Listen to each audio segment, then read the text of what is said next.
Hello, everybody, and welcome back to the TripleJump Podcast. It's a video game podcast. My name is Ben. And my name is Peter. Hello, Peter. How are you? Hello, I'm good, thank you. How are you? Oh, thanks for asking. I'm doing great. Anyway, I nearly didn't. No, it doesn't matter. It's fine. Where are we walking today, Peter? Maybe we're walking through like a hospital waiting room because the staff there might be a bit more caring than I am towards you. Right. You reckon they'll be socially polite? Yeah, probably. You know, I don't think they will. Don't you? Like they're under a lot of stress at the moment, I suppose. Absolutely. I think they have every right to be quite rude to me because I've got nothing wrong with me. I'm healthy as a what's a healthy thing that I as an apple a day. I'm as healthy as an apple a day, and if they see me in there, they'll be like, "What are you doing in here? Get out! Why are you Stop wasting our time, idiot! Yeah. Stupid apple boy." That's what they'll say. That's the sign of a good bedside manner, is to be like, "What the hell are you doing in here? Get out, apple boy! Get out, apple boy! Stupid idiot!" They get one look at my phone and they say, "Stupid apple boy! Stupid apple boy! You little pip carrier! You stupid seed idiot! Yeah, look at you with your stalk with your crunchy skin and your leaves. You got a couple of leaves on there like a cartoon apple, have you? Apple boy! Just one leaf, apple boy." By this point, I'm crying, obviously, and then there is something wrong with me. And but they still don't like me being there because I'm spreading, tear fluid, apple juice all over the floor. Yeah. Anyway, so you go home without any medical assistance, and then you die because, as well as having a little cartoon leaf on there was actually a little cartoon worm inside the apple all the time, and they didn't take it out. They didn't, and the worm ate the whole boy. Yeah. The end. That's a Grimm's fairy tale. It is. Yeah. The moral of the story is to move on to the introduction. Yeah, just get on with it, I suppose. To talk about that video game podcast you're here to do. Yeah. We did it. Hello, everyone. Welcome. Welcome to this very video game-related podcast. Peter, each week, this show is sponsored by a brand new sponsor, and it's totally real. It is, that's true. And we take it in turns to liaise with such sponsors each week. I believe this week you've been in touch with some sort of mega corporation or some such. Who's our sponsor this week? This week our sponsor is, is your local bitey pest problem getting you down? Always. Like little bitey pests? Yeah. Well, then maybe you need to hire the pest control company run by a half cat, half raccoon being. Right. Introducing Raccoon Kitty. They'll clean it good. Oh, I see. They get rid of any bitey things on the streets or it's very in your clever. house. It's so clever. It is. I didn't expect the bitey things to be actual undead zombies. I thought we don't know that. We call them bitey pests. Yeah, I thought they were like bed bugs or something, but no. Sure. Operation Raccoon Kitty. They'll clean it good. Is it like the perfect possible animal for getting rid of pests? It's been genetically engineered or selectively bred. Absolutely. Right out of the nightmares of Animal Crossing comes Raccoon Kitty. Wow. Well, perfect cleaning beast. Sounds perfect. I'm really glad that that's real and a service that I can call upon whenever I need to. Totally real. Completely real. It's a real sponsor. Yeah. Except it's not. Oh, goodness me. Made you wait for that one, didn't I? You sure did. Everyone thought it was real. You thought it was real. God, you should have seen it. Just see the look on your face. No, of course, that was a lie, you idiots. We got you. Of course, the actual sponsors of this podcast, as is the case each and every week, are the wonderful patrons over at patreon.com/Team TripleJump, where you can support us for as little as $1 per month, and you'll get access to the podcast post, where you can ask questions every week for this podcast. Questions like that one asked by David Lever, which says, "Hi lads, loving the content. What are your favourite pieces of gaming tat that you own? I think mine are a coaster-sized metal coin from the Assassin's Creed 3 Collector's Edition and a Binding of Isaac pin badge. Keep up the good worm," it says. David. Now, given the proximity of M to K, I have a feeling that this wasn't intentional. You have a feeling that he didn't predict the future and the fact that we would have already have talked about a worm in today's podcast. I don't think... Oh my God, you're right. Yeah. Well, what do we do now? I don't know how to process this information. I think we just move on and pretend that David isn't some sort of oracle and just ignore it and put it to the back of your mind. Okay, keep up the good worm. Oh, spooky. There it is. I don't have a great deal of gaming tat. I've got a few bits and bobs here and there. I certainly don't have the majestic shelving displays present at Potter Towers. Oh my God! There's all kinds of wonderful things, but I do have one or two items. I mainly it's for things that I'm really into. So particularly Spyro. I've got that incense burner they released for the Reignited trilogy. I didn't buy it to be an incense burner. I bought it to be a little Spyro statuette. But I've also got it's unofficial, but a little bit before they actually announced they were doing a Spyro sequel, there was no real Spyro merch available because it was, almost a dead franchise at the time. So I bought an unofficial 3D printed crystal dragon. Nice. It's not made of crystal, it's made of just 3D printed stuff, but it's in the shape of the crystal dragon statuettes from Spyro 1 that you have to crack open. And it's in green. It looks great. I think you can now buy a very fancy one from like First for Figures or something that probably costs like 60 quid. But I'm happy with my little tiny one, little desk one. Yeah. And that's probably one of my favourite things, even though it's unofficial. But yeah, if it has to be an official thing for David's question, probably my Spyro statue, which is actually the background. It's at the office at the moment, isn't it? It's in our background on the shelves. The crystal one. No, the big Spyro. the incense burner. Yes, that's definitely there. People may have caught a glimpse of your of your crystal dragon because it was on your desk for the longest time. It was, yeah. Certainly at What Culture it was. Mm-hmm. I don't know if I ever had it at TripleJump, but yeah, it was definitely on my desk at What Culture. Yeah, it's nice. Yeah, but that's probably it. And also, by the way, they're bringing it's not quite the same as TAT, but they're bringing out the Spyro Reignited trilogy art book in July. Don't know why they're bringing it out like 2.5 years after the game or however long it's been. Weird. But been waiting a long time for that. It's going to be a big hardback book with like 200 pages and a bunch of concept art that's not been seen by the public before. Oh my God. So I've really been looking forward to that. It's been on my Amazon wishlist for the longest time. But so that will be something that I think will be very proud to own. Your coffee table is going to be so occupied. It is. It absolutely is. But yeah, at the moment, probably my Spyro incense burner / statue, because that's what it is to me. It's just a statue. Amazing. I'm gonna hard boil an egg, and for Christmas I'll hard boil it now just so I can get it out of the way and it'll be in tip-top condition by Christmas.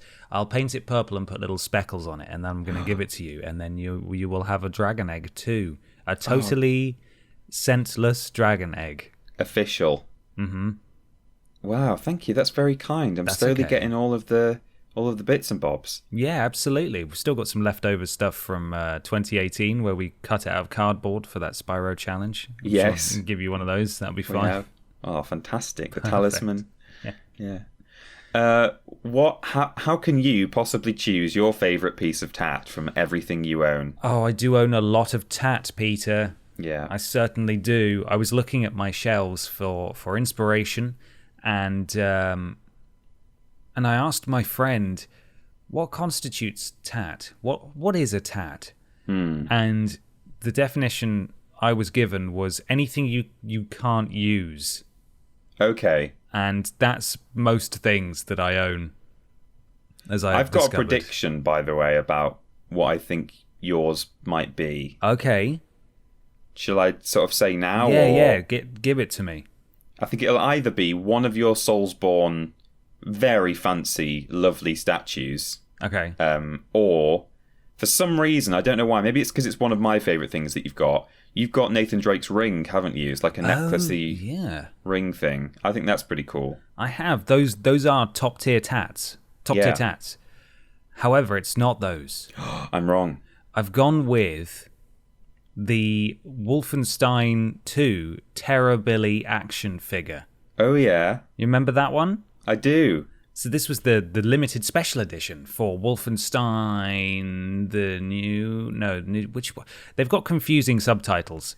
The New Colossus, I think, is the name of the second one. Yes, it was. It wasn't the Twins one. No, it wasn't the New Order, which is the first one, which is now the old one, the Old Order. I don't really know what's going on. Anyway, the New Colossus, I think, was the sequel. I think it was that, yeah. And one of the special editions was a big action figure box with a real BJ Blazkowicz inside it, a doll, and it's fully posable, and it has different outfits and different accessories and weapons, and the whole box is made up to look like an action figure from the universe of Wolfenstein. So, of course, he's painted as a terrorist in the eyes of the Nazi menace, and so he's called Terror Billy. And he's one of a roster of antagonists in a children's cartoon in universe. And so this is the action figure of Terror Billy, and it shows on the back the different action figures and characters that you can get, which obviously don't exist. But I just love the commitment to the bit and the authenticity of it. And so I've just got this ridiculous BJ Blazkowicz action figure in its box with his various outfits and accessories. Yeah. Yeah, it's that they took it to that next level. They could have just released a BJ action figure for Wolfenstein fans, but they released one for in-universe fans of a show in which he's depicted as a villain, which is just that little bit extra, bit of, sort of in-universe stuff. I like that. It was fun. It was fun. And a really bloody hard game, too. By the way, if I'm pronouncing certain things slightly weirdly today, I've got an ulcer on the side of my tongue, which is super good for, having teeth. Yeah. You ever had teeth before? I have. They're a real pain, they are, sometimes. I've had an ulcer on my lip, like on the inside of just like in front of my bottom front teeth. Again, just in the perfect place for my teeth to rub against. It's really good. You know what it is? What? Stress and lack of sleep, yeah. It's probably a combination of those. It'll be fine. We'll be all right. We're so stressed all the time. No, it's okay. Yeah, maybe we should go to the doctors. Yeah, God, yeah. Help. Excuse me, can I have some Bonjela, please? Can you sell Bonjela, right? Walk into A&E and say, do you sell Bonjela? Please don't do that. No, Please don't do that. That is the definition of you shouldn't even go to your GP for that. No, you shouldn't. You should go to Boots or Boots. Tesco. Yeah, one of them. Just go get Bonjela from there. Oh, Bonjela's hard to say with an ulcer. That's cruel, isn't it? That's the Bonjela, please. What?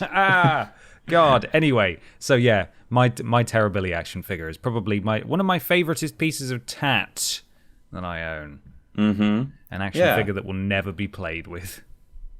What's one of the rarest tats? Not even the most valuable, but just what's... God.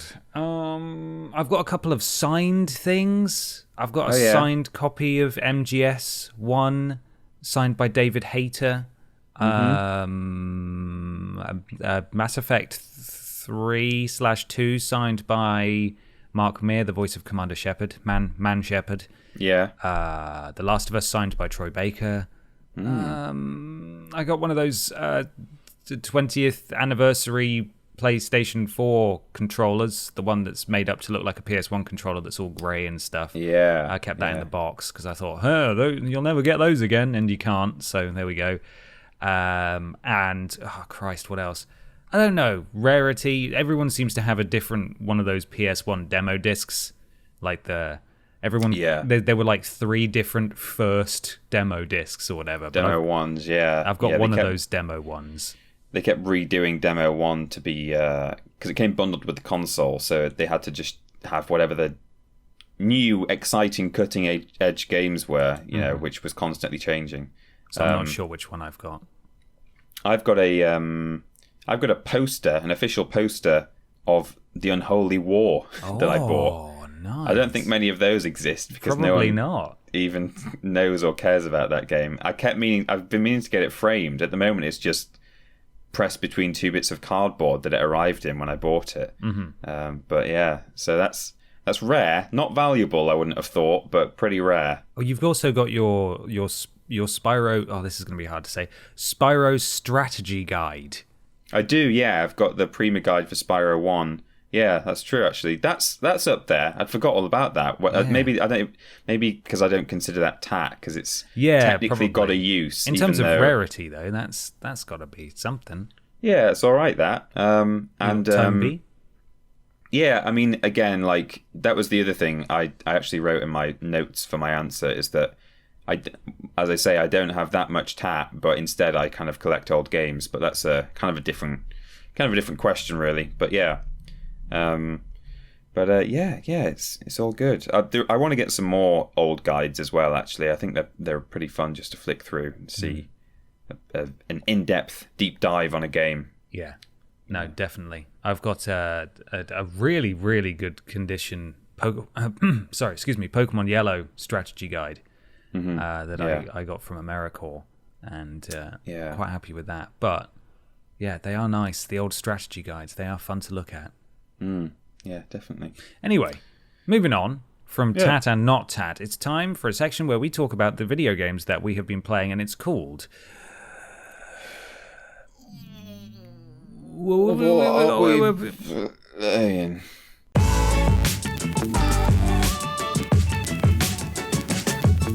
It's What We Play in time. Peter, what are you playing? I've not been playing that much this week, outside of my streamy games. Just been doing some long evenings and stuff, chipping away at edits and voiceovers and things. But I have, as always, played 2 games, or 3 games, in fact, if I include Minecraft. 3 games this week on stream. So we play Minecraft every Thursday.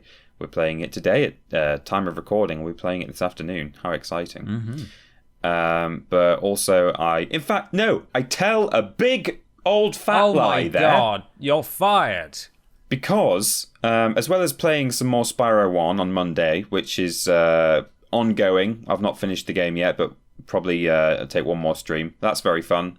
On Wednesday, I played Halo 2 and finished the game. And it was only like halfway through the stream. So what I did was I pulled up a couple of PS1 ISOs that I had just downloaded onto my computer from like previous bits of content and stuff. So I played PS1's Running Wild. I don't know if you're aware of that. No. It's like a jogging running game where you just race with anthropomorphic animals. They've got there's like a zebra man and a panda lady and a bull dude and an elephant, and it's all sort of cartoony and wacky, and you have to like mash the X button to sprint. But like, despite it being really weird and obscure and probably not very successful, it's actually super fun to play and controls really well, and I would genuinely recommend it. I had a really good time playing it. Nice. But outside of that, I played that for like 25 minutes and then still had a few minutes left of the stream. So I quickly booted up Grid Runner, or Grid Run if you want to get European about this. Whoa. And that's a kind of top-down, it's sort of Bomberman perspective, top-down grid-based game where you run around collecting flags and stuff, and you have to like tag your opponent if you want to be able to collect flags. It's like tag, but if you're you can't collect anything, so you have to go and tag your friend or your enemy. Right.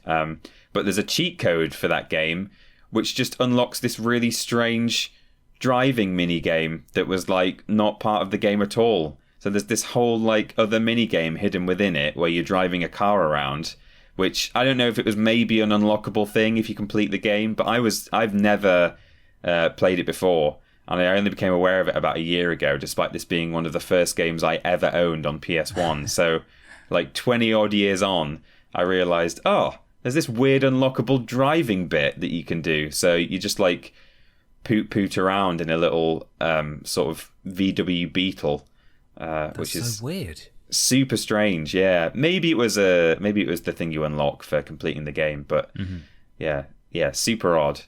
So yeah, I've played a few things this week without even realising, but they were all on stream. So nice. Yeah, had a good time.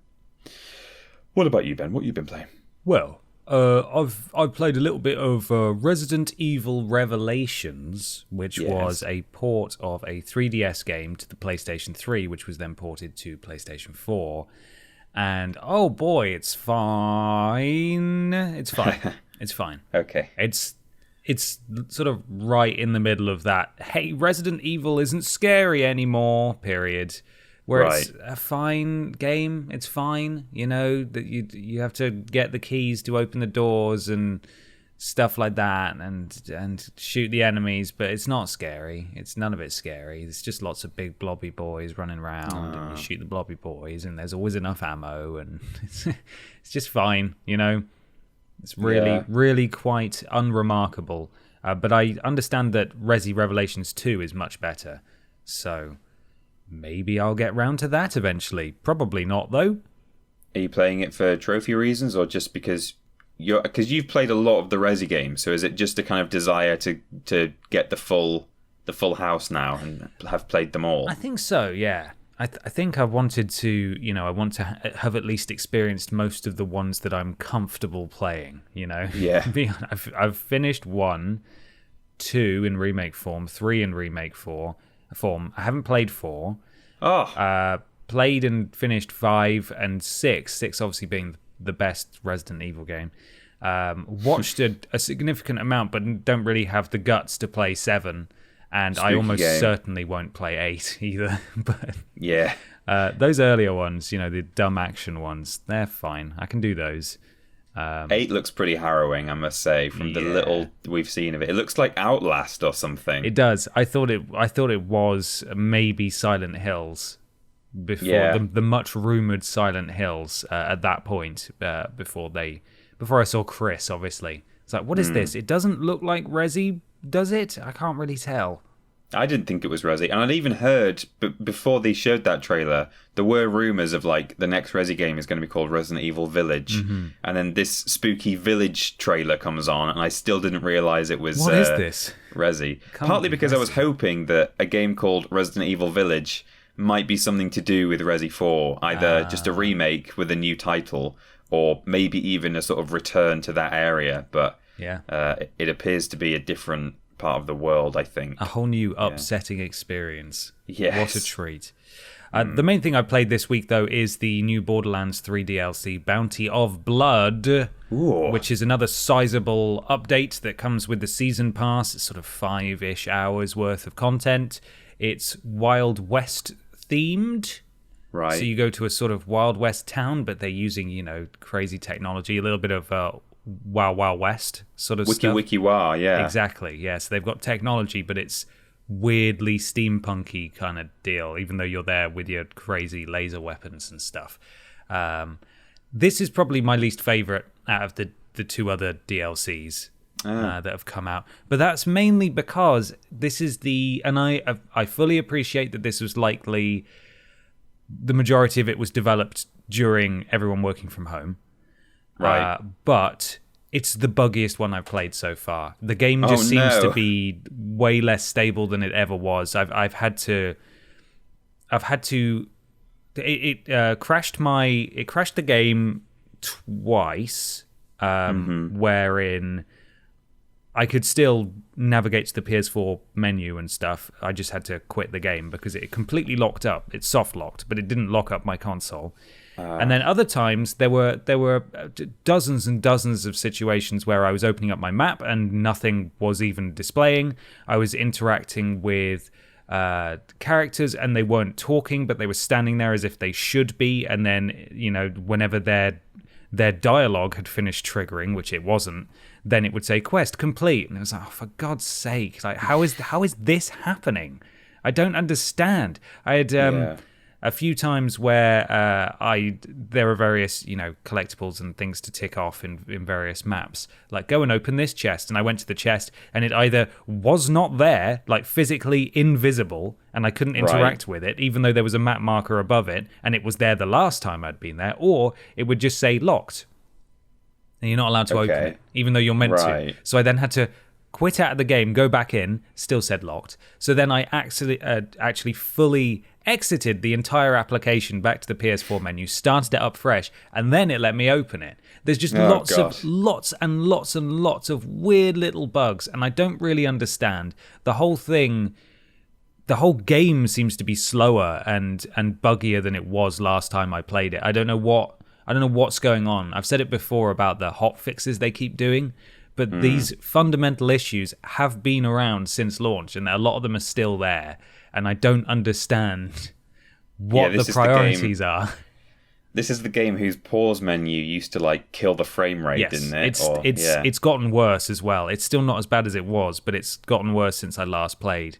There's now I nearly swore. There's now a flipping loading bar when you first start up the game. So it'll start up, it'll sit on the splash screen for maybe 10 seconds. Then it'll show 2K and Gearbox, and then Claptrap will roll across the screen a few times. And it used to do that, and it did take a little while, but now they've added a loading bar to it. And it just seems to take that much longer because you're really aware of how long you're looking at it for. Then you get to the main menu, at which point you have to load into the game. It took me about 5 minutes to start playing yesterday through all the loading screens. And I was just like, man, I was kind of disappointed by this one. I think on the whole, it's nice to have more Borderlands to play. And I did enjoy myself. But the things that I didn't like were really basic issues that should not have been issues, and I just think that's such a shame. And it may be better on different platforms, but certainly on PS4 it's not very good at the moment, and that's such a shame. Yeah, and you'd kind of expect, like, sometimes games get released with slow startups, but it's something that they can patch out over time when they've had time to just optimize things better. Like, I remember the Insane Trilogy used to take ages to load. Well, the Insane Trilogy used to hide the loading with an unskippable intro. So it would show the logos and it would be already loading the game underneath. And then that bit where Crash jumps into that machine and gets up-resed, that was hiding the loading. And likewise, Spyro just had a splash screen with a big loading bar on the front.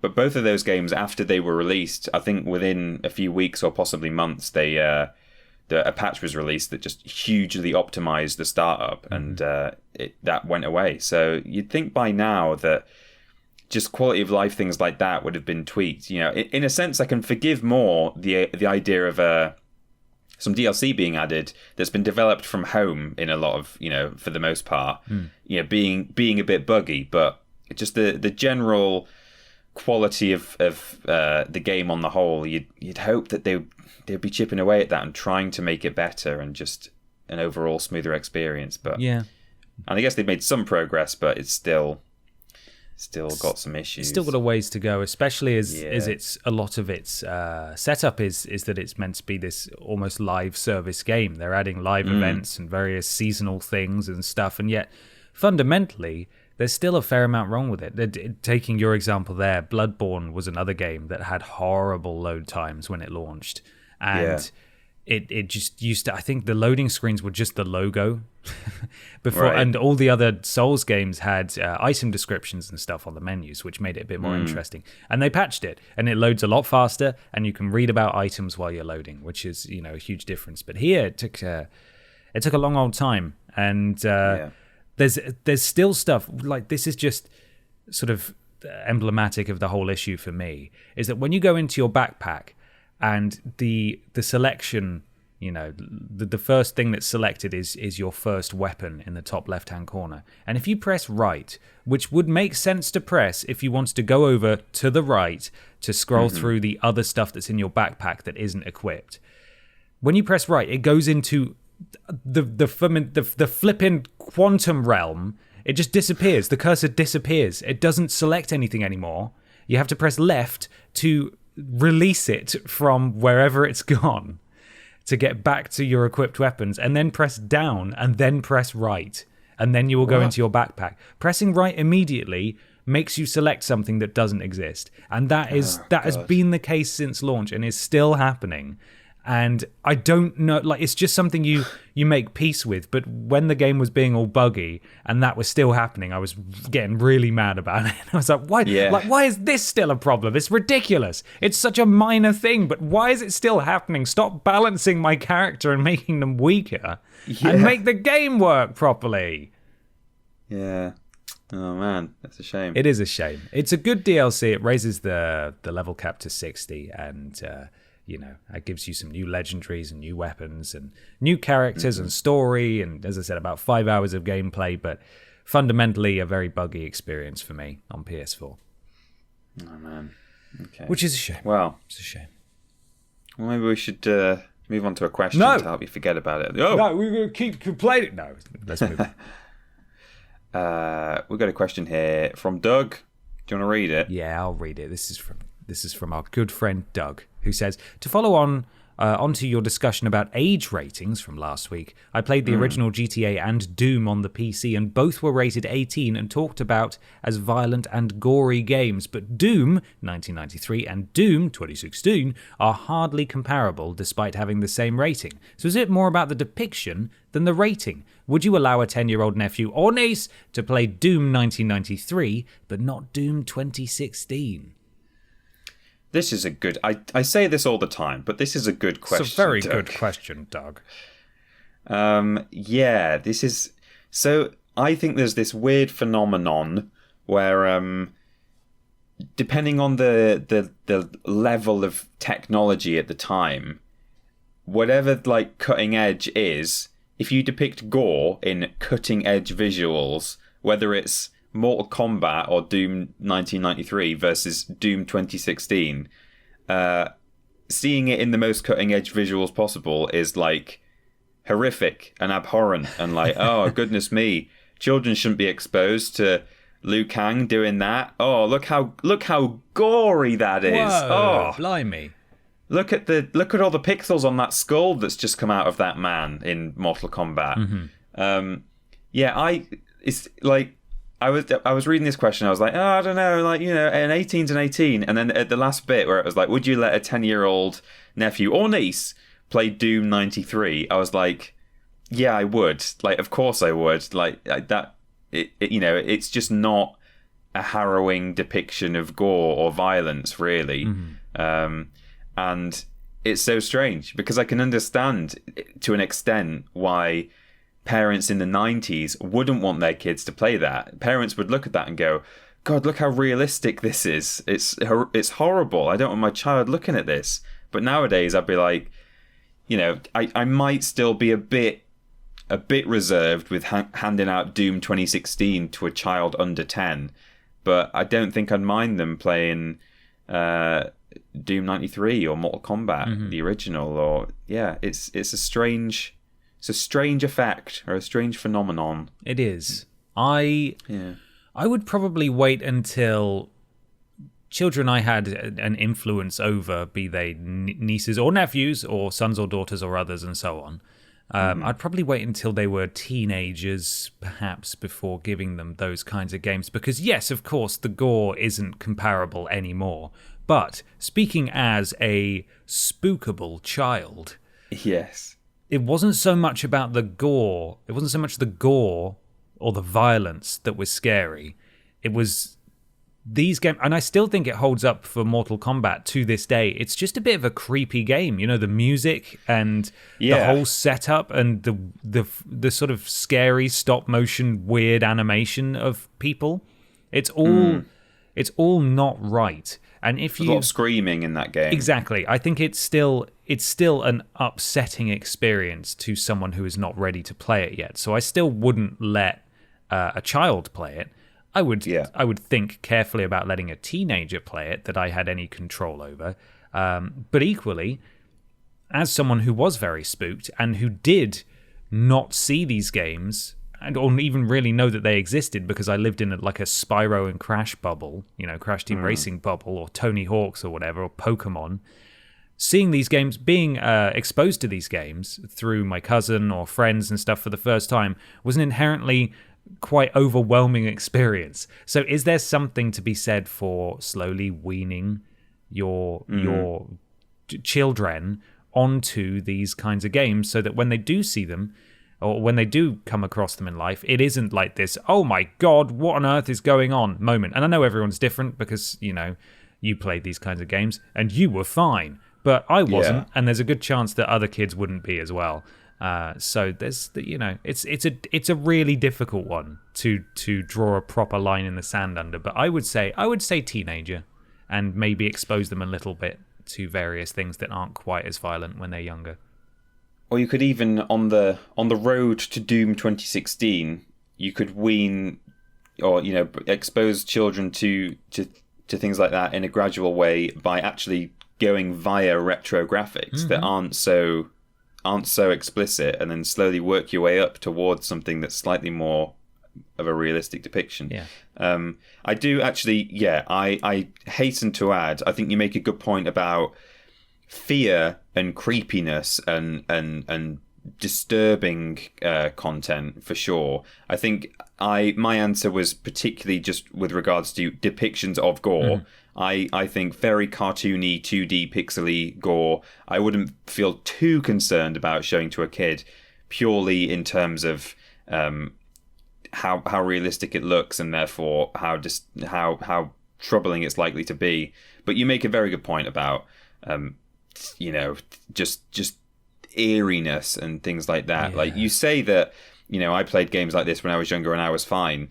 I've talked occasionally over the past few years of content that we've made about a game called Gauntlet Legends, which you might be aware of. It was out on like N64, one of the Sega consoles, and PS1, and it had like a warp room, like a crash game, and you would go to different levels. And in the castle world, one of the levels there was the castle dungeon. So you would like warp off to the dungeon, and there would be really terrible like pixel art, like skeletons hung up on the wall and stuff. And that wasn't creepy at all. But the music was like really dark and spooky.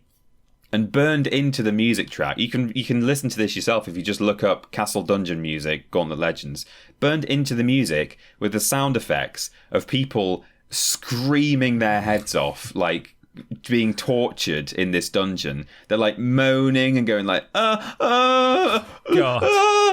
And it's really, really horrible. And the music on top of that is like, it's quite intense. And that alone, it was just the audio design there in that game that terrified me. I hated that level so much. Whereas if I played it with the music turned off, I would have been absolutely fine. Despite the fact that game did have, a little bit of kind of body bits and dismemberment and things like that. And as I say, there were sort of corpses hung up on the wall and stuff.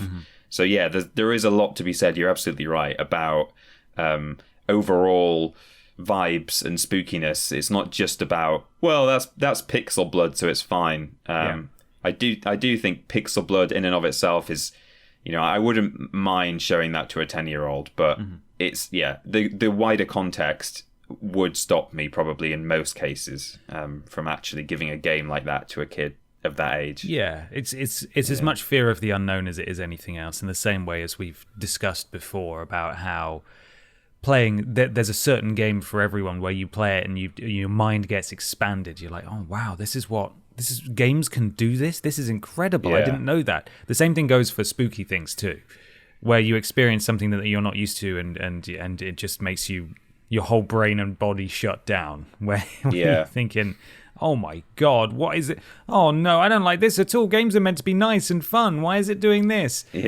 So you just gotta, There's no right way to do it, but I would wait until marriage, quite frankly, and then they can play Doom. Absolutely, that's how we'll do it. Peter, it's time to move on to another section that actually requires. It's time to pick up a prop. It's time to pick up the proper. Do you have your proper? I've got it right here. It's time, everybody, for weird news.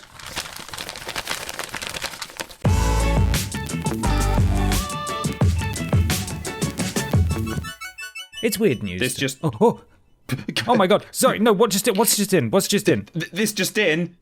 Weird. Oh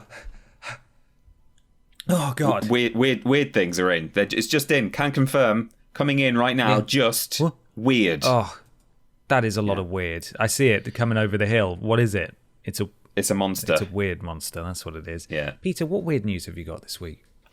I've got some weird news that multiple people sent us on social media. Unfortunately, this story broke, I think, pretty much on the day of, or even at the time that we were recording the previous episode of the podcast. Therefore, it's about a week old, but it's well worth covering. And definitely not the kind of thing we can stick into the thumbnail/video title. Oh, boy. Because YouTube will not be pleased to hear that we are now entering the Animal Crossing butt plug stage of 2020. Oh, for God's sake. This is written by Luke Plunkett on Kotaku, our unofficial weird news correspondent. Yes. And I've just noticed next to his name, it says filed to, and then a colon, and there's different categories. It's filed to Animal Crossing New Horizons, Nintendo, and sex. What? Kotaku has a sex category. I'm going to click that after this. Let's find out what's going podcast. Or do you want to know now? Yeah, let's do it now. Okay. A journey inside Second Life's most expensive brothel. That's a good video. That's a People Make Games video with Chris Pratt. Chris Pratt is the one who runs the channel. I don't think he's in the video, but it's very good. That's from May. Sex games are voice acting's wildest new frontier. I'm sure they are. That's written by Luke Winkle, that one. That's a good name. How appropriate. And the uplifting tale of Dildo Face, a sim who dared to dream. That sounds wonderful. It does. There's all kinds of other stuff too, but I think we'll finish with Dildo Face. How can you not finish on Dildo Face? Yeah, I know. And this story, frankly, is now going to pale in comparison next to a story about Dildo Face the sim. But thank you to Jimmy Kotam or Kotam, and also Tom PP8, who sent this to me/us on Twitter. Wonderful. Okay, here we go. So, Luke Plunkett.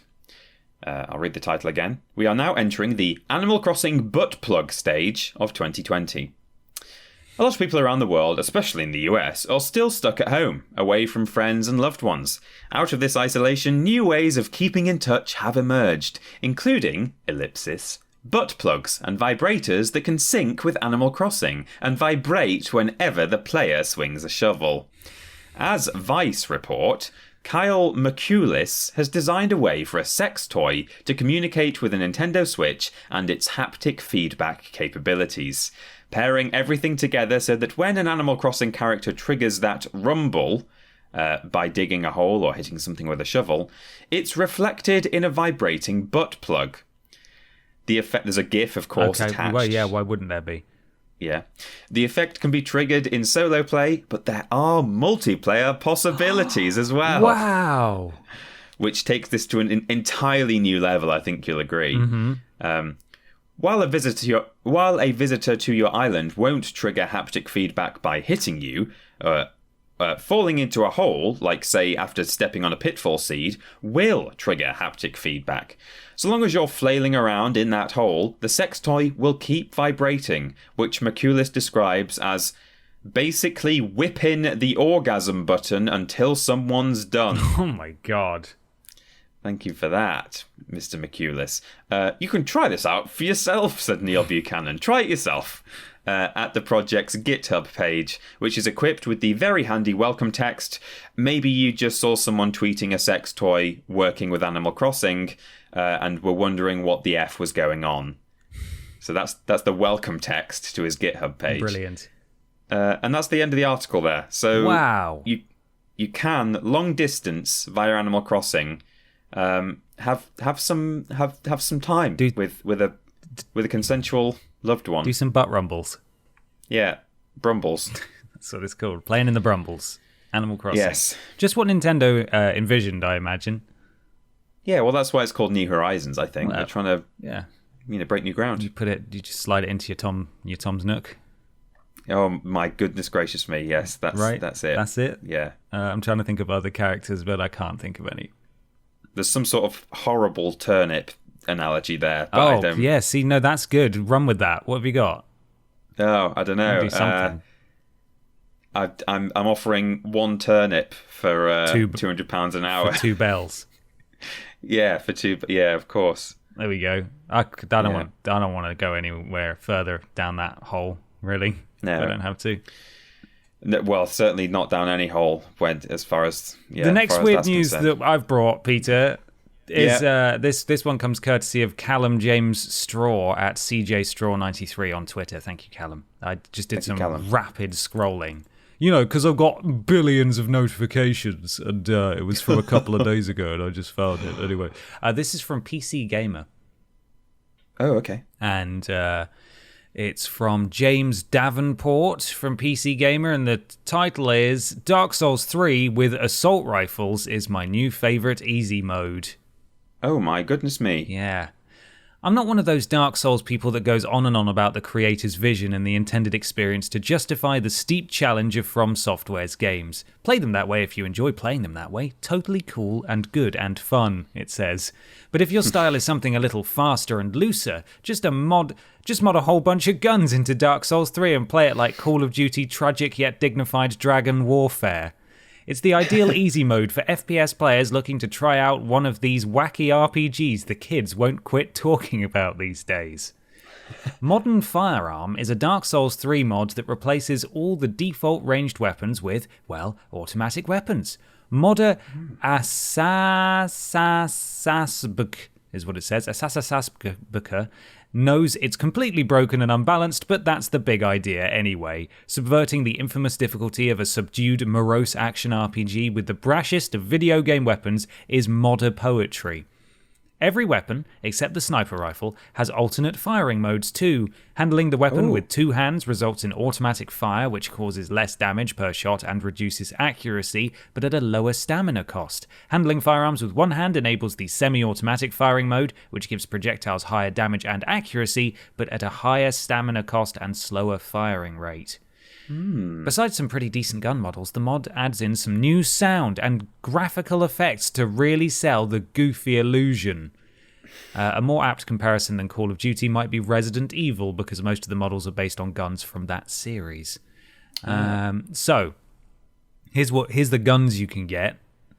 Yeah. Instead of a light crossbow is replaced with the Vector SBR. A heavy crossbow becomes the AK-47. I know that one. You know that one. A night crossbow becomes the M16. You know that one? Yeah, vaguely. Okay. Repeating crossbow becomes the Thompson SMG. You know that one? I'm aware of Thompson, but not a Thompson SMG. Okay, you might know this one. Sniper crossbow becomes the sniper rifle. No, I know that you know that one. Okay. What about the Avalyn becoming an MP5? You know the MP5? I've heard of that one. Okay. Well, how about, you won't know this one, the Arbalest becoming a shotgun? Oh, I've never heard of that. No. Okay, anyway. The mod is available now, and it says here that you're going to want to install everything via the Dark Souls 3 mod engine. So there you go. If you want to storm your way through Dark Souls 3 on PC and don't care about the authentic experience, you can now get guns. Maybe I can now finally play that game without just feeling sad. Maybe, I mean, you'll still feel sad, but you'll be able to shoot the sad away. Yeah, true. Wouldn't that be nice? Well, what an interesting, unexpected, weird story there. Yeah, quite. Thanks for that. Oh, you're very welcome. Let's move on to another question, shall we? Let's. We've got a question here from Carrie Buchter, which I've never known if I've been saying that right, but I'm going to keep saying Carrie Buchter. I don't think we've been corrected yet, so that's how we've always said it. Let us know, Carrie. And Carrie opens with, "Hey, lovely boys." So, we must be doing something right. Not, "Hey, mispronouncing fools."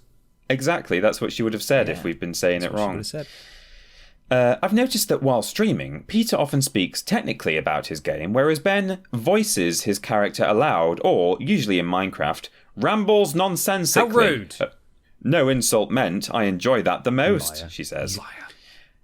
I'm wondering if this is how you play even when you don't have an audience, or what your typical play style is. My husband often creates backstories in his head or narrates out loud to me, and my play style is to swear loudly at enemies when I get hit. Thank you for all your hard work. Love you both. Thank you, Carrie. Thank you, Carrie. Also, I made a note here on my document that Richard Group asked a similar question about sort of the difference between our stream playing and our home playing. Oh, thank you, Dick Group. There. Oh, God, well, we lost a patron. That was fun while it lasted. Thank you, Richard. Yeah. Peter. Yeah. When you're sat there alone in your living room playing Spyro, do you talk to the lamp about how it was made? Do I say out loud, "Oh, did you know that the soundtrack of this is done by the drummer from The Police?" Yes, I did, Peter. Yeah. No, I'm not being facetious. It's an interesting question. I think that certainly when I'm alone, I definitely take a more narrative approach. I guess like Carrie's partner.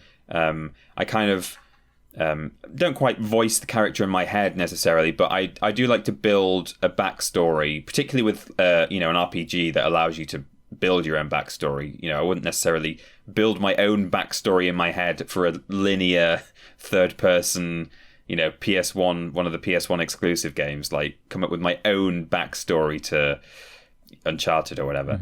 But one thing I've mentioned before is that when playing, for example, something like Skyrim, I don't like to. I think it's more of a D&D term, but it's applicable in video gaming. I don't like to mix player knowledge with character knowledge. So in D&D, that means like the player might be aware that like, oh, the DM let slip to me last week that there's going to be a dragon if I open that chest, so I'm not going to open that chest. You have to like keep playing the way that your character would do, and I do that with video games where. For example, I might know that the code for that door is 12345 because I remember it from the last time I played this game. But I won't open that door until I reach the guy's office where he's written 12345 on his desk. Or even when I was playing Spyro a couple of weeks ago on my stream, halfway through Spyro, you release a dragon who says, "Spyro, there's a secret level in the artisan home world. Jump on the stepping stones." And you can do that right from the start of the game. Like literally from the moment the game starts, you can run to the left and open the secret level. But I never ever do it until that dragon tells me about it. So that's one thing I do. When I'm streaming a game, it's normally a game that I'm very fond of. I maybe know a little bit about the development process and kind of some of the secrets or glitches, or I've watched speedruns of it. And to me, like when I'm playing a game that I enjoy on stream, part of the reason I do that is not just to entertain people with the game's narrative or the narrative that I'm building. It's to actually show off the game in all its forms, really. I like to delve into the development and say, oh look, there's this cool glitch here where you can do this, and so yeah, it's kind of like a showcase of the game, and like a tour guide. I think I've said before in one of my streams. I feel like I'm going, and here's where this person got involved and did this thing. So yeah, I'm sort of trying to show the game off in every aspect. Yeah. What about you? Are you always building narratives, or is that more of a you're trying to put on an interesting show for the audience? That's exactly it. In the same way that you don't chat to your lamp about when the drummer from The Police did the soundtrack. I don't sit there and go, whoa, oh my, hey, stop that. Oh my. No, of course not. No, I don't do that. That's, it's been an interesting journey for us with streaming because neither of us really did it before all that much. And so it is interesting to see how we've developed different styles of streaming, seemingly, because we're extremely used to playing games for worst games ever and things like that. But you don't have that live interaction with people, and you can always cut out silence in an edit that's pre-recorded. But with streams, you kind of have to be on it. It doesn't mean you have to be a big, loud, obnoxious idiot person, but it does mean that it depends. Like sometimes you'll tune in to some streamers and they do just sit there in silence and they're just focusing on what they're doing because that's how it is and their audience gets that. But I don't feel comfortable sitting in silence when people are watching. It feels strange. And so I sometimes catch myself if I'm concentrating and I'm like, oh, quick, say something. Yeah. But yeah, exactly. So I tend to play a lot of games that let me make a character anyway, so that I can have that pretend interaction and give them a voice, or give them an invented personality, so that I feel more engaged and able to bounce off a pretend person, so to speak. Yeah. But when I'm playing games at home, I just focus on the games. I'm not talking out loud, and the times I do play with someone sat next to me, I feel very aware that they're sat next to me. And so when I mess something up, or I die, or I don't make a jump properly, or whatever, I feel the need to comment on it for their sake, because they're there. Because I don't know why, it's just sort of inbuilt that someone's watching, so I need to acknowledge that I messed something up, or oh, that looked cool. But it's very different when you're by yourself. Yeah, it's a bit like watching. It's like watching comedy. If someone's sitting with you and you're watching a funny movie, you might find something equally as funny as you would do sitting on your own. But on your own, you might just go, huh, or not even that. You sort of laugh in your head. Mm-hmm. But there's a whole psychological thing that's like proven that you laugh way more when you're with someone. You do. And I think actually it's to do with. Or like one theory of it is that you're trying to show the other person that, haha, I get that joke. I'm smart enough to understand why that's funny. Interesting. That's like one theory to it. But yeah, it's strange, isn't it? How different certain responses to entertainment and media can be, depending on whether you're on your own or not. Yeah, absolutely. But there you go. Hope that answers your question. Peter, I've just bit my ulcer, and it's time to move on to have we got your thing there? Have we got your thing? A big discussion, it's time to move on to the big discussion.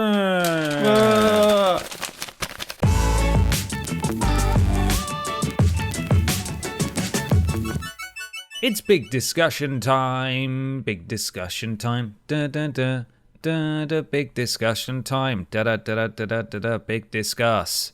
Are you ready? I really am. I'm mostly ready to discuss. For you to read the name of the person who submitted this question. Yeah, of course. This is from Mr. Uncle Butters. Yes. That's their full given Christian name. Mr. Uncle Butters. Mr. Uncle Butters. Yeah. If they're an uncle, would they be called Uncle? Yeah, probably. Well, I think Uncle's the middle name. I think their first name is Mr. Oh. I think that. So it could be Uncle, but also Mr. Yeah, I think if you address them formally, you have to call them Mr. Uncle Butters. Oh my God! What if they have a different title? What if they're a reverend, and also a member of the House of Lords? Yeah, and also an uncle at the same time.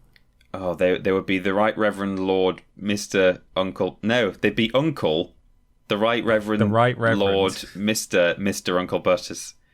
Perfect. The man who's going to be marrying me, as in conducting the ceremony, is Professor Reverend.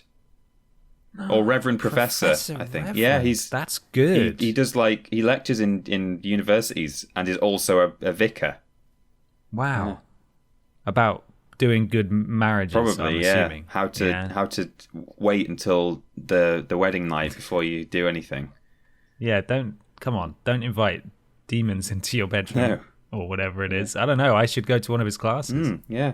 Need to know more. Anyway, sorry, Mr. Uncle Butters, for fixating on that. Howdy doody, my dudes. A large part of my gaming life is consumed by FIFA, insert year here, and other annual sporting video game releases like WWE or NBA 2K. You boys seemed less inclined to purchase/play these annual releases, but I would be interested to hear your thoughts on the business model, sorry, that was my tongue getting in the way, and if an overhaul of said model would be realistic or even viable. I personally think the quality of games and experiences for players would be improved if the likes of EA and 2K released annual roster updates or less expensive patches/DLC at set intervals. Restricting actual game releases to every 3 to 4 years would then theoretically give developers time to adapt to new tech and significantly evolve the gameplay between each release. Yeah. However, I doubt that publishers could justify parting with their $60 per unit per annum. Keep up the awesome work, and can't wait to see what you do next. Warmest regards.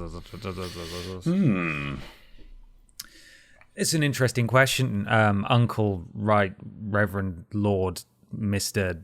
Uncle Butters. It is. Mr. Uncle Butters, sorry.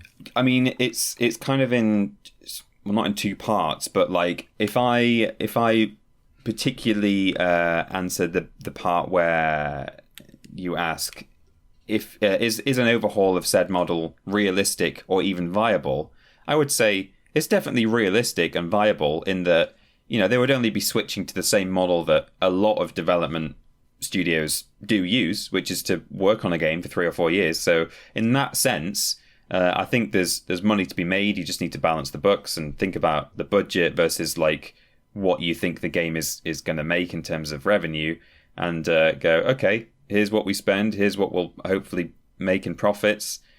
It's viable or not viable. Here's, you know, you just do the maths. But whether I think it's realistic in the sense that will it ever happen, I don't think.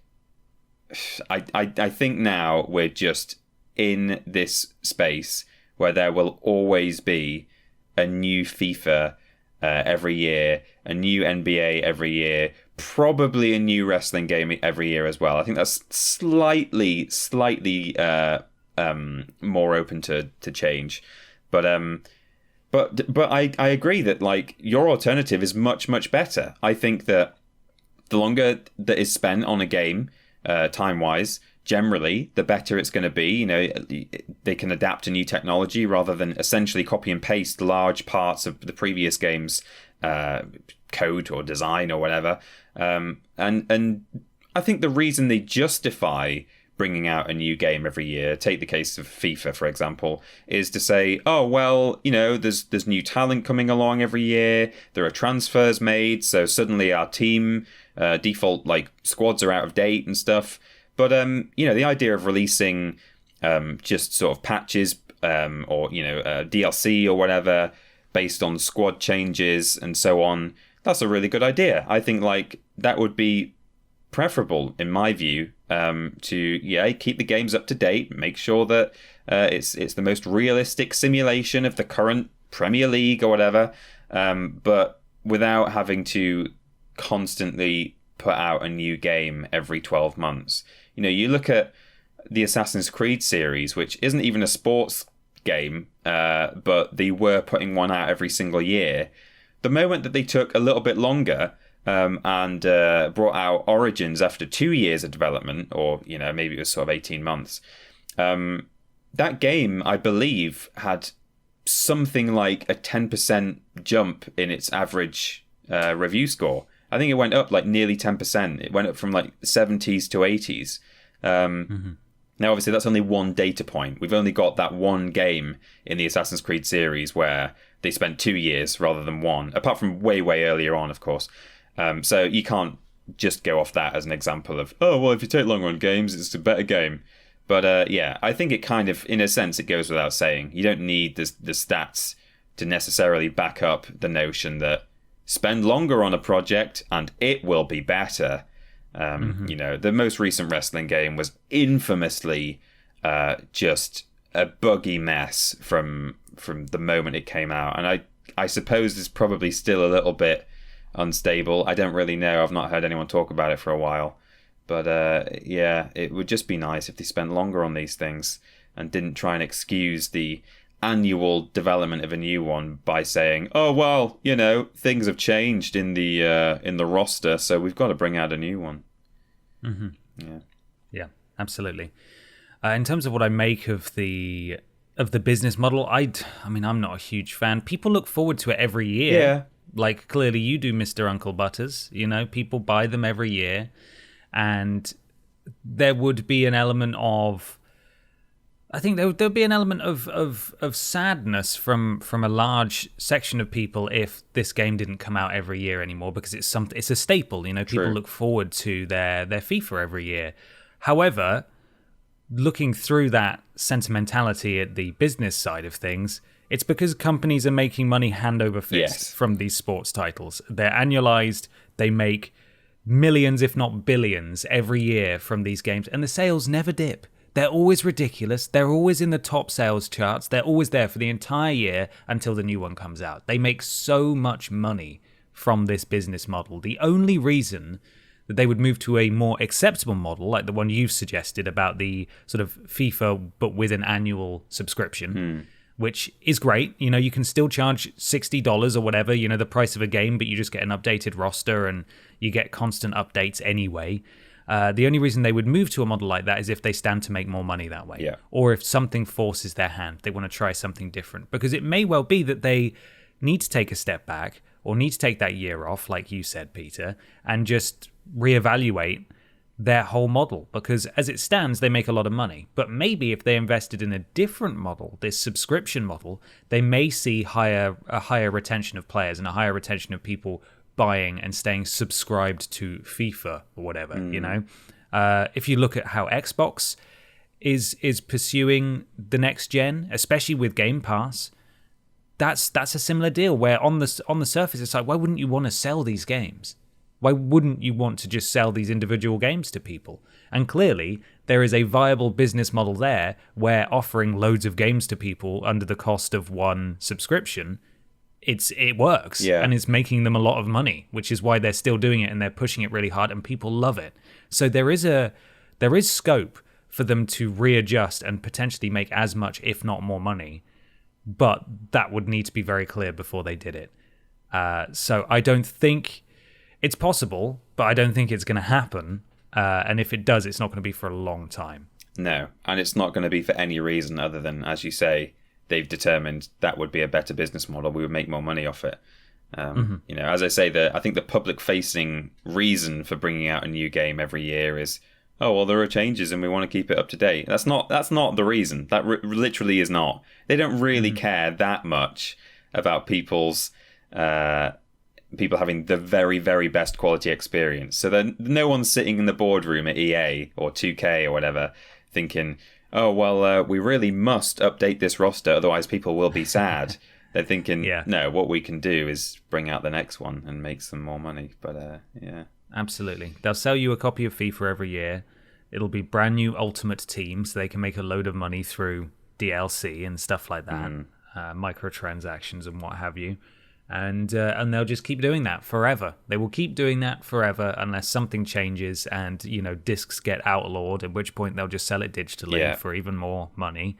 But yeah, the ideal model for a game like, you know, sports games, really, I would personally not lump WWE games in with those because they are inherently different and more varied, in my opinion, than FIFA is. I know there's a lot of customization, but ultimately you're tweaking a game of football and that's it. Yeah. And I say that's it, not trying to be dismissive or anything. I know there's a lot to FIFA and I've played a lot of FIFA, but the point still stands. You could definitely release FIFA, the game, and then not have another one for 5 years. Yeah, the branding remains unchanged, whereas in wrestling it's constantly, you know, there's all kinds of things being mixed up all the time and new... Just even from a visual standpoint, the visual branding of wrestling changes constantly. Absolutely. Yeah. And when you patch a new player into a team, there's a good chance they already exist in the game somewhere anyway. So it's just a case of changing the shirt and updating the stats, or it's a case of scanning a new person and patching them in. Whereas with WWE, you know, they've got different music and they've got different attires and stuff. So I think it would be harder to keep that game updated than it would with FIFA. But, you know, I'm not entirely sure. You know, even then, there's a lot of teams in FIFA, and if they're all getting new kits each year, that's a lot of work. But if you're subscribed to a sort of a pass that costs, you know, $60 or £60 or however much games are going to be on PS5 and Xbox Series X and so on going forward, then does that not equate to the cost that they would have got from you anyway? What's the purpose of putting in the effort and spending the money on a whole new FIFA game if you could, in quotations, just you know, update the various player squads and tweak stats and stuff and maybe patch in a new game mode or take out another game mode, you know, something like that. Surely that would end up costing the developer and the publisher less than it would be to manufacture all these new discs, you know, for brand new games and pay graphic designers to mock up new art and new ad campaigns and all that kind of stuff. You know, if FIFA just became this ever-present, which it is already, but this ever-present thing that you just stayed subscribed to, there's scope for that. That could happen. I don't know that it will, though, but it could. And they could do, like, if they wanted to, I don't know how sort of serious or not serious the audience is in FIFA, but you know, there would even be scope for like some really silly DLC or like cosmetic items or something, you know, some really strange kits, or you know, you could have people dressed up, all of your players are just, their model is swapped by their mascot or whatever, you know. Oh god, there's all kinds of stuff. Like, what I mean is that over a year or two, if you're waiting before the next FIFA comes out and it's just this subscribed service, other than like updating the roster and updating the league tables and so on, it's like, well, what else would they add or take away? You know, maybe a patch here and a patch there, but how would they really sell new content? Well, they could, if they really wanted to, go pretty wild with it and add some, you know, wacky events, or you know, add like retro, you know, legacy players from you know, decades ago. You know, retro kits too. Retro kits, yeah. There would be scope for more than just updating the roster to make it the most accurate in, you know, compared to the real league tables and the real squads out there. You know, they could add all sorts of different downloadable stuff. Not that we're normally in favor of things like that, but I'm just saying, I think I would prefer that business model to them releasing what is almost the same game every year. It gradually changes over time, but one year after the next is very similar to the previous one. Definitely. Yeah. No, I completely agree. And if it becomes more of a live service style game, which, you know, again, we're not huge fans of, but equally we're not the ones who are buying the same game every year. In FIFA, then you could draw from other sporty games or esports games like Rocket League, where this month we're going to add in the ice hockey version of Rocket League, exactly just for this period, you know, along with, as you say, the legacy players and retro kits, that sort of stuff. You know, it's all stuff that you could bring in and take away. That's I don't want to say it the beauty, because it makes it sound like a good thing. And as we've said before, I'm not sure that we're the biggest fans of this whole model anyway. But that's the beauty of live service games, is that you can add features and take them away again. And if people are subscribed and they're not buying the new game every year, and you have to justify them buying a new game every year by adding in, you know, Volta mode, for example, then why not switch to this? It takes out a huge amount of hassle for you, because you can just patch in and patch out features and gameplay things as and when they're ready and relevant, and you know, and keep people on the hook as well. Yeah, you know, just keep them subscribed. It could work, but again, they would need to probably maybe even take a year off, or for there to be some transitionary period between the two models, and it would need to be guaranteed that they would make that money back, because a lot of people won't understand. A lot of people just want to go into Tesco in September or whenever and buy the new FIFA. They do. They don't know if it's suddenly not there. They're not going to understand, you know. and as we've said before, we live in this tiny little bubble of people who are informed, and even we can't pretend to know everything, you know. And there's a lot of people who do just have a console for FIFA, and that's it. You know, they don't keep up to date on the industry. They're not going to know. Where's FIFA gone? I don't understand. I've got to subscribe now. They see that as somehow worse than physically walking into Tesco and buying a copy of the game, and they may not do it. They may not be willing to do it. So it might be a hard sell to the majority of the player base anyway. Yeah. Well, that's us. We've put we've fixed FIFA and that's it. And other sports games. We just need now for the publishers to adopt such a perfect practice. We'll have a word with them later. Yeah, we will. We'll get in touch. Give them a call. Let us know what you thought of everything we discussed this week in the comments and via these means, as well as some other stuff, right? There's some other stuff in here. Aforementioned comments sections are available on youtube.com and twitch.tv/Team TripleJump, where we upload our videos and we do our streams. When we stream on either of those two channels, Lord Brotovich and Cecil Prumps are modding and doing a great job. Twitter and Facebook we've got. Those are our social medias, twitter.com and facebook.com/Team TripleJump. Luke Eldon looks after Facebook and does it well. We've got a Patreon, patreon.com/Team TripleJump. As Ben says, there's all kinds of rewards available. You can ask questions on the podcast. You can see Worst Games Ever early, and so on and so forth. Have a look. We got a Discord, bit.ly/Team TripleJump. That is modded by Jack and Joe, who also do a great job. If you are watching this podcast on YouTube, you can listen to this podcast by going to play.acast.com/s/TripleJump. We've got a website, triplej.mp, that's ju.mp, where we have a careers tab, which is occasionally populated with job postings, and we've got some other information. We've got a store, we've got a shop on there. And the live stream VODs all go on YouTube now. And you can get to that by going to triplej.mp/VODs. You certainly can. If you'd like to follow Peter on Instagram and Twitter, you can do at that Peter Austin, and myself just on Twitter at confused_dude. We do lists every Tuesday and Thursday, streams, and I'll talk more about this in a second, every Monday, Thursday for the joint stream, Blaze It, and Friday. Worst Games is fortnightly, Friday for patrons, Sunday for everyone else. It is a Worst Games Ever week. The podcast is every Saturday, and we do other shows as well, one every other week, and some other stuff too that hopefully we'll be able to talk about in the near future. We'll bloody see though, won't we? Yeah. Make sure you leave us a review on iTunes or your platform of choice. It helps something to do with algorithms. As I said, it's a Worst Games Ever week. That'll be available on Friday for patrons and Sunday for everyone else, so get excited. We have a new streaming schedule. As we mentioned a couple of weeks ago, we've recently brought on 2 new full-time members of staff, and as such, we're busier than ever. Yeah, ulcers and all. And so, unfortunately, or fortunately, depending on what side of the fence you're sat on, we need to sort of scale back our streaming, which obviously we increased when lockdown began. Yeah, and we started working from home.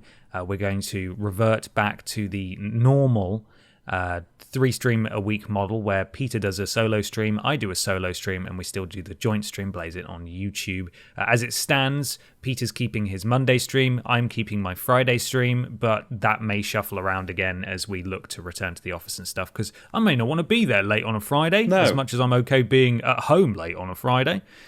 So that might change. But as it stands, we will be returning to 3 streams per week. Next week, this week coming up after the podcast, we will still have the full complement of streams, but that's just the solo streams because we've got holiday to take this week. Yeah. So there are various days where Peter and I are off, which means that unfortunately we will not be doing a joint stream on YouTube. You will still, however, be getting 4 solo streams, and just keep an eye on social media. We'll tell you when those are going to be. Yeah. But I believe it's Monday, Tuesday, Wednesday, and Thursday. So no Friday stream, no joint stream, but there will still be 2 solo streams each. Mm-hmm. Thank you for your understanding. The week after, 3 streams. Yeah. And that'll be that. That's but it. We'll remind you next week. Peter, talk to me about Uplink. Uplink is an event. I believe it's now let me get this right. I think it might be the biggest retro event in New York State or something like that. They make some sort of claim that might not be true. I'm opening Uplink right now. But in any case, it's a gaming expo that we are going to be involved in. They have a focus on retro gaming. So where better for us to do a live episode of Worst Games Ever? Uplink is going to be the 8th and 9th of August this year. And we'll be there doing live Worst Games. I think we've decided what game we're going to do, but I guess we won't say just yet. Yes. But in any case, it's an all-digital event. You don't have to go along or risk, traveling when we should probably be minimizing that still. It's all going to be at uplink.liretro.com. Liretro. It's probably not that. No, I don't know. But uplink.liretro.com. I can. Yes, NY's largest and premier gaming exhibitor. Oh, I don't know if there that's you go. New York City or New York State, but they're a big retro gaming expo, and we're excited. We are excited. Thank you very much for asking us to be involved. Yeah. We're so thrilled. So yeah, go to that website. You can find out a bit more about how it's all going to work, because it will be all digital, as Peter said. No physical attendance necessary. And I think there's ticket information, that sort of stuff, and we'll be streaming an episode of Worst Games. Yep. It's gonna be good. If we can work out how to do it from home, I'm sure we will. It'll be fine. Yeah, we'll work it out. Good. And that's all for this week. Thank you so much for listening, everybody. We hope you enjoy the rest of your weekend. Just one last thing to mention before we go, and that's this week's sponsor. Mm-hmm. Peter, are you being bitten by pests? Right now, yeah, I can feel them. Oh, my goodness. Well, then you need to call the pest control company run by a half-cat, half-raccoon being. Yeah? Raccoon Kitty. They'll clean it good. Good. They'll clean it good. They'll clean it good. Available now at raccoon.ki./ty/Liretro. Liretro, exactly. Perfect. Thanks for listening, everybody. We'll see you again very soon.